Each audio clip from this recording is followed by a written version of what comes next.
बच्चों को मेरा प्यार भरे राधे राधे। बेटा, हमने पिछले वीडियो में आपका जो लेसन है रहीम के दोहे, उसमें से हमने 5 दोहे पढ़े थे, है ना। 5 दोहे पढ़े थे और उसके आगे का आज हम पढ़ेंगे। तो हम ऊपर कर लेते हैं बेटा इसको और फिर देखते हैं। 5वां दोहा हो गया है, छठे से हमको देखना है। जाल परे जल जात बहि तज मीनन को मोह, रहीमन मछरी नीर को तऊ न छाड़त छोह। छोह माने माया, उसका मोह, उसकी ममता, है ना। और क्या कह रहे हैं इसमें, स्वार्थी मित्र की बात हुई है। जाल पड़ने पर जल जात बहि, यानी पानी में, समुद्र में, तालाब में, नदी में, है? जल और मछली दोनों एक साथ रहते हैं, जिसमें मछली तो जल को बहुत चाहती है, अपने प्राण से भी अधिक, वो उसके बिना मर जाती है जल के मोह में। तो क्या कह रहा है कवि कि जब उस जल में जाल पड़ता है, मछुआरा जाल फैलाता है मछली को पकड़ने के लिए, तो पानी उस जाल को पार करके बह जाता है। पानी क्या होता है, उस जाल को पार करके बह जाता है। तज मीनन को मोह, मीन मीन्स मछली, मीनन मीन्स बहुत सी मछलियाँ। तो वह पानी जो है मछलियों के मोह को छोड़ करके बह जाता है।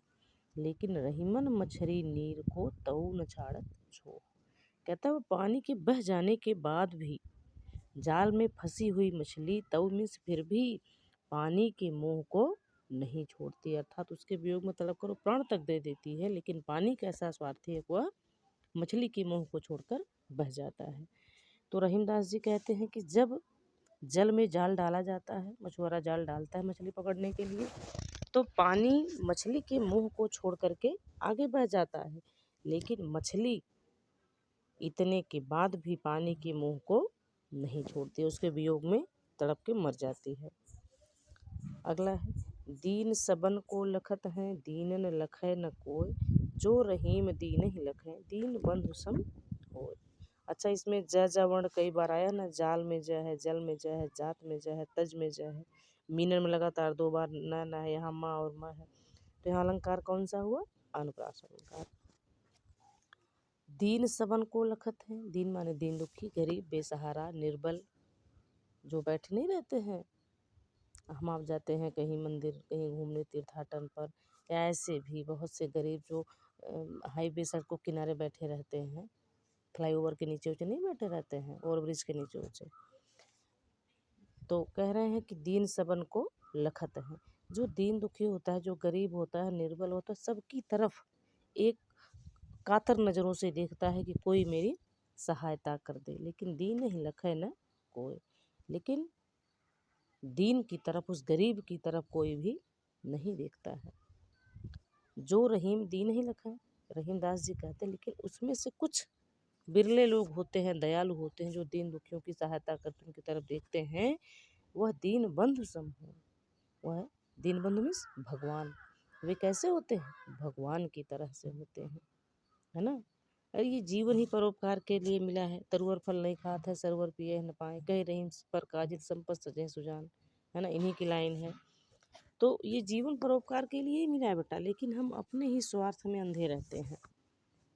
और कुछ तो ऐसे भी बैठे रहते हैं बहाना करके, उनकी बात है, लेकिन अभी भी बहुत से गरीब हैं जिनकी हमको सहायता करनी चाहिए। अच्छा, आज एक चीज़ और क्या हो गया है, कहीं एक्सीडेंट हो गया, कहीं कोई गिर गया, तो लोग सहायता नहीं करेंगे, उसका वीडियो पहले बनाएंगे। ये है मानवता, है। मानवता आपकी क्या कहती है, उसकी आप जाकर हेल्प करिए, उसको डॉक्टर के यहाँ पहुँचाइए, लेकिन नहीं, लोग वीडियो बनाएंगे। तो कह रहे हैं कि दीन दुखी जो होते हैं, जो गरीब होते हैं, सबको सहायता की दृष्टि से देखता है कि कोई मेरी सहायता कर दे, सबकी तरफ कातर नज़रों से देखता है वो, लेकिन उसकी तरफ कोई नहीं देखता है। जो रहीम दीन है लिखा, रहीमदास जी कहते हैं, जो कुछ बिरले जो सज्जन हैं वही आते हैं और दीन दुखियों की सहायता करते हैं, उनकी तरफ जो देखते हैं, जो उनका यथासंभव सहायता करते हैं, वे भगवान की तरह से होते हैं। सम शब्द यहाँ मिल गया है, तो यहाँ कौन सा अलंकार है, उपमा, सासी से सम सरिस समान। अगला देखेंगे हम, कि प्रियतम छवि नैनन बसी पर छवि कहाँ समाए, भरी सराय रहीम लख पथिक आप फिर जाए। पथिक मीन्स सराही। सराय मीन्स जैसे धर्मशाला, रैन बसेरा नहीं बना होता है बस स्टैंड उस स्टैंड पे धर्मशाला बनी रहती है, लोग आकर वहाँ रात्रि में रुकते हैं। तो प्रियतम मीन्स यहाँ प्रियतम का क्या मतलब, भगवान से है।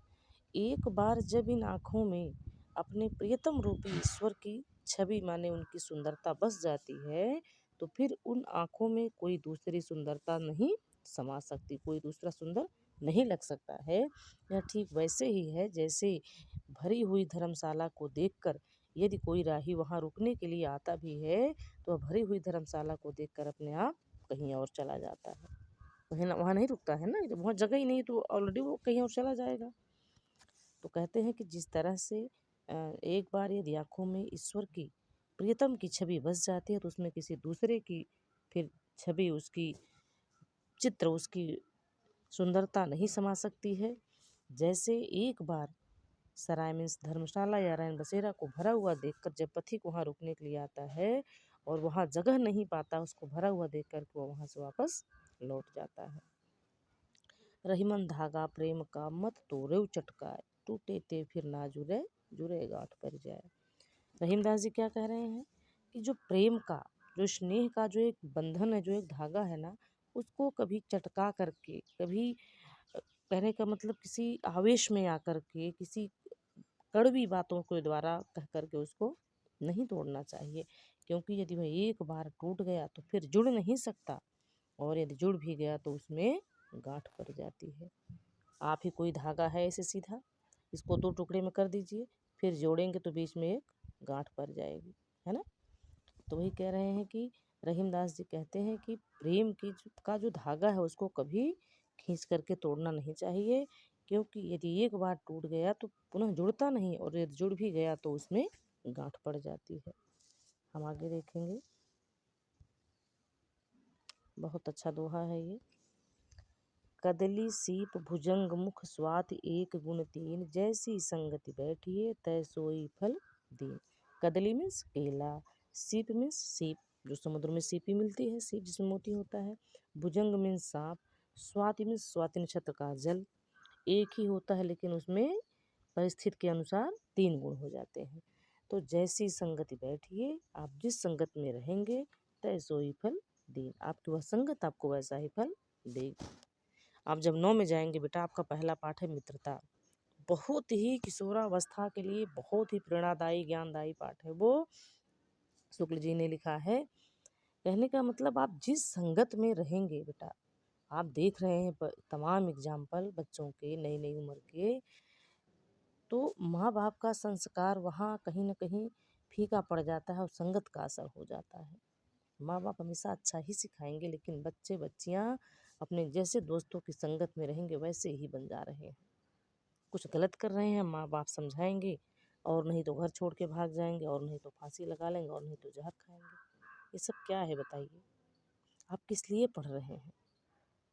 बड़ों की बात मानना चाहिए ना आपको, वो जो भी करेंगे आपके भले के लिए करेंगे, वो आपके माँ बाप हैं, वो अपनी जान देकर आपकी भलाई करेंगे। लेकिन आप संगत में पढ़ के कैसे कैसे बच्चे हैं आजकल के माँ बाप कुछ समझ ही नहीं रहे हैं बेटा। वही संगत की बात इसमें बताई गई है कि स्वाति नक्षत्र का जल एक ही होता है, वह संगत के अनुसार अलग अलग परिणाम देता है। जैसे वह केले के पत्ते पर गिरता है तो कपूर बन जाता है, सीप में गिरता है तो मोती बन जाता है, और सांप के मुंह में गिरता है तो विष बन जाता है। उसी तरह से आप एक ही इंसान होते हुए भी आप जैसी संगत में बैठते हैं आप वैसे ही बन जाते हैं, है ना। तरुअर फल नहीं खात है, सरोवर पियहि न पान, कहि रहीम पर काज हित, संपत्ति संचहि सुजान। तरुअर मीन्स वृक्ष, वृक्ष कभी अपने फल को नहीं खाता है। सरोवर मीन्स तालाब कभी अपने जल को नहीं पीता है, कि पीता है, नहीं पीता है ना। कहि रहीम पर काज हित, पर मीन्स दूसरों के, रहीमदास जी कहते हैं उसी तरह से जो सज्जन होते हैं, सुजान मीन्स जो सज्जन होते हैं, वह दूसरों के ही कल्याण के लिए, दूसरों के उपकार के लिए अपने संपत्ति माने धन को इकट्ठा करते हैं। जैसे आपके हर्षवर्धन, सम्राट हर्षवर्धन प्रत्येक वर्ष प्रयाग के कुंभ मेले में आते थे और अपना जितना धन इकट्ठा होता था 12 वर्ष में, वो सब दीन दुखियों को देखकर फिर बादल की तरह धन को इकट्ठा करने के लिए चले जाते थे। आज भी कुछ लोग अच्छे हैं।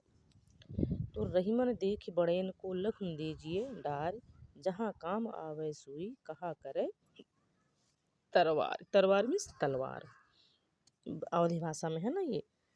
तो रहीमन देख बड़ेन को, रहीमदास जी कहते हैं बड़े लोगों को देख करके हमें अपने से छोटे को कभी उनका अनादर नहीं करना चाहिए, क्योंकि आपको हर स्थिति में राजा प्रजा दोनों की आवश्यकता पड़ेगी। चाहे सुख में रहेंगे, चाहे दुख में रहेंगे, चाहे हर्ष में, चाहे विषाद में, आपको राजा प्रजा दोनों की आवश्यकता पड़ती है। रहीमन देख बड़ेन को, रहीमदास जी कहते हैं बड़ों को देख करके कभी छोटों का हमें उनका अवहेलना, उनका अनादर नहीं करना चाहिए, क्योंकि जहाँ काम आवे सुई कहाँ करे तलवार। जहाँ हमें सुई की आवश्यकता होती है वहाँ उस सुई के कार्य को तलवार नहीं कर सकता। आपकी शर्ट में बटन लगानी है तो आप सुई से ही लगाएंगे, तलवार तो उसको और फाड़ देगा, है ना। तो इसीलिए हमको बड़ों के साथ साथ छोटों की भी आवश्यकता होती है, चाहे वह समाज के आर्थिक वर्ग से देख लीजिए अमीर गरीब, चाहे उम्र का लिहाज आप देख लीजिए। भाई कभी कभी हमको छोटे बच्चों की भी तो आवश्यकता पड़ती है छोटे मोटे काम के लिए, उसको बड़ों को तो कह नहीं सकते कि आप यही काम कर लीजिए। तो इसलिए हमको छोटे बड़े दोनों की आवश्यकता पड़ती है। अगला हम देखेंगे, यो रहीम सुख होत है बढ़त देख निज गोत, जो बड़री अखियानी रख आँखिन को सुख होत। रहीमदास जी कहते हैं कि जैसे बड़ी बड़ी आँखों को वाले मनुष्यों को देखकर अपनी ही आँखों को सुख मिलता है। जैसे सुंदरता की कोट में थी ना, बड़ी आँखें, गोरा चेहरा, है ना, सुंदर नुकीली पलकें, है ना, तो सुंदरता की श्रेणी में आता है ना। लोग कहते हैं बड़ी बड़ी आँखें हैं, बड़ा सुंदर है वो। तो कह रहे हैं जिस तरह से बड़ी बड़ी आँखों को देखकर खुद की ही आँखों को सुख मिलता है, उसी तरह गोद में अपने गोत्र को, अपने कुल को, अपने वंश खानदान को बढ़ते देख करके स्वयं को भी सुख मिलता है। भाई आपका मित्र है, अच्छे नंबर से पास हुआ या कहीं सेट हो गया, आपको खुशी होगी। अच्छा, उससे भी यदि इस पूरे संसार में आपको आगे बढ़ते देख अगर किसी को सबसे अधिक खुशी होती है तो आपके माँ बाप हैं, क्योंकि यही वो व्यक्ति हैं जो चाहेंगे कि आप उनसे भी आगे बढ़ें, है ना। तो वही कह रहे हैं कि अपनों को बढ़ता देख करके उसी तरह से प्रसन्नता होती है जैसे बड़ी बड़ी आँखों को देख करके अपनी इन आँखों को खुशी होती है। ठीक है, हम थोड़ा सा ऊपर करेंगे बेटा। क्या है अगला, रहीमन ओछे नरंते तजो बैर और प्रीत, काटे चाटे स्वान के दुहू भांति विपरीत। बहुत बढ़िया लाइन है। ओछे माने छोटी बुद्धि वाले, तुच्छ, नीच, है ना, छोटी सोच वालों को क्या कर तज तज दो। बैर माने शत्रुता और प्रीति माने मित्रता, यानी छोटी बुद्धि वालों से, ओछी बुद्धि वालों के साथ मित्रता और शत्रुता दोनों ही त्याग देनी चाहिए। कैसे, ये कैसे होते हैं, स्वान मीन्स कुत्ते की तरह होते हैं। इससे कुत्ता यदि काट ले तो विष फैलता है और चाट ले तो शरीर अपवित्र हो जाता है, यानी कुत्ते का काटना और चाटना दोनों ही गलत होता है। उसी तरह से ओछी प्रवृत्ति के लोगों के साथ मित्रता और शत्रुता दोनों ही त्याग देनी चाहिए, नहीं करनी चाहिए, है ना। भाई कुत्ता देखिए है तो सब लोग जीव, एक तरह का जीव वो भी है। हमने कथाओं में सुना है कि नामदेव जी जब भोग लगाने गए, रोटी बनाए, गुड़ घी लेने गए, तब तक कुत्ता आया लेकर चला गया रोटी। तो उन्होंने कहा कि अरे महाराज गुड़ घी खा ले, सूखी रोटी क्यों खा लिए। तो उनको भगवान प्रकट हो गए वहाँ पर, वो दर्शन किए उस रूप में। तो ये अपनी भावनाएं है बाबू, लेकिन शास्त्र की ये भी मान्यता है कि कुत्ता बेटा द्वारपाल है, उसको बाहर रखिए द्वार पे। जिस घर की रसोई कुत्ता छू देता है वहाँ का भोग भगवान नहीं स्वीकार करते हैं। घर में यदि कोई जानवर प्रवेश कर सकता है तो वो है गाय, है ना। लोग गाली में कहते हैं ना कुत्ता कहीं का है, मतलब जो ऐसे होते हैं उस तरह की बुद्धि के गाली में लोग कह देते हैं कुत्ता कहीं का। कोई नहीं कहता गाय कहीं के। गाय की तुलना अच्छाई में होती है और कुत्ते की तुलना बुराई में। देखिए यहाँ भी किया गया है, रहीमन ओछे नरंते तजौ बैरे उपरीत, काटे चाटे स्वांते धूम भांति विपरीत। कुत्ता है प्राणी, हमें नहीं कह रहे हैं गलत है, वो भी एक जीव है, उसकी भी हमको सहायता करनी चाहिए, लेकिन कुत्ता द्वारपाल है, घर के बाहर रहे, घर के अंदर उसको प्रवेश नहीं कराना चाहिए। जैसे घर के अंदर सिर्फ तुलसी का पौधा लगा सकते हैं, वो पवित्र है।